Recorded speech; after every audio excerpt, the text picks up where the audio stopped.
తెలంగాణలో కుల రాజకీయాలను కాంగ్రెస్ ప్రభుత్వం పెంచి పోషిస్తోంది.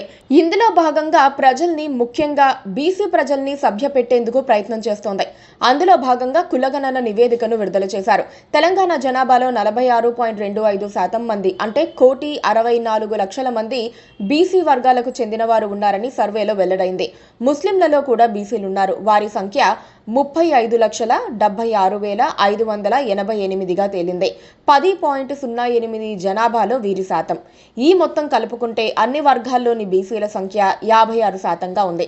వారి తర్వాత ఓసీ వర్గాలకు చెందిన వారు 18%కి కాస్త ఎక్కువగా ఉన్నారు. అయితే వీరిలో ఓసీ ముస్లింలు 2.5% వరకు ఉన్నారు. వీరిని తీస్తే హిందూ ఓసీలు కేవలం 15.79% మాత్రమే ఉన్నారు. అదే సమయంలో ఎస్సీ వర్గానికి చెందిన వారి సంఖ్య 17.43% ఉంది. ఎస్సీల జనాభాను 61,84,319గా లెక్కించారు. ఎస్టీ వర్గాలకు చెందిన వారు 37,05,929 మంది ఉన్నారు.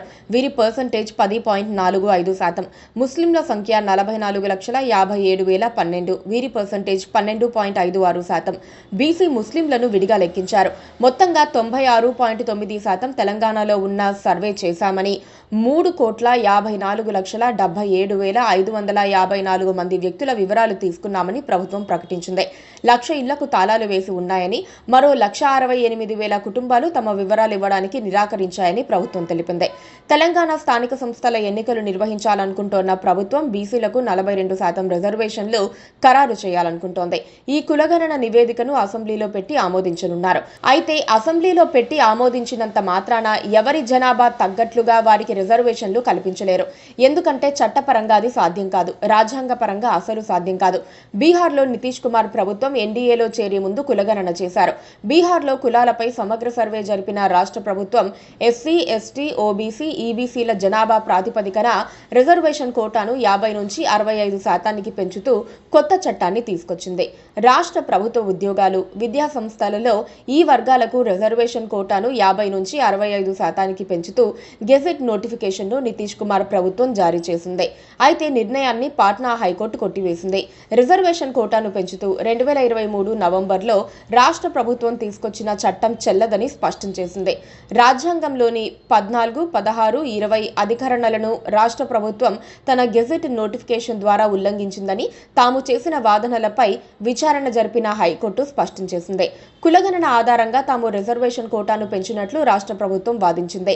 అయితే ఇందిరా సాహ్ని కేసులో సుప్రీంకోర్టు ఇచ్చిన తీర్పులతో పాటు మరాఠాల రిజర్వేషన్లకు సంబంధించిన కేసులో 50% గరిష్ట పరిమితికి మించి ఏ రాష్ట్ర ప్రభుత్వం రిజర్వేషన్లు పెంచడానికి వీల్లేదని సుప్రీంకోర్టు స్పష్టం చేసింది.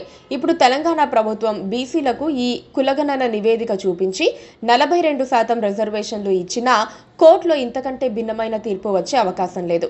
రిజర్వేషన్లను సవరించాలని దేశంలోని మెజారిటీ రాష్ట్రాలు తీర్మానాలను చేశాయి. గతంలో కేసీఆర్ కూడా తీర్మానాలు చేసి కేంద్రానికి పంపించారు. సవరించిన రిజర్వేషన్ చట్టాలను రాజ్యాంగంలోని 9వ షెడ్యూల్లో పొందుపరచాలని కోరాయి. రాజ్యాంగంలోని 9వ షెడ్యూల్లో ఉండే కేంద్ర, రాష్ట్ర చట్టాలను కోర్టులలో సవాలు చేసేందుకు అవకాశం ఉండదు. రిజర్వేషన్ కోటాపై 50% గరిష్ట పరిమితి విధిస్తూ సుప్రీంకోర్టు 1992లో ఉత్తర్వులు జారీ చేసింది. ఒక్క తమిళనాడుకు మాత్రమే ప్రత్యేకమైన అనుమతి ఉంది.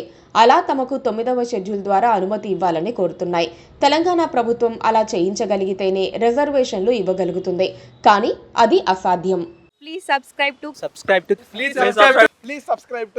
subscribe to KTV Telugu. KTV Telugu. KTV Telugu.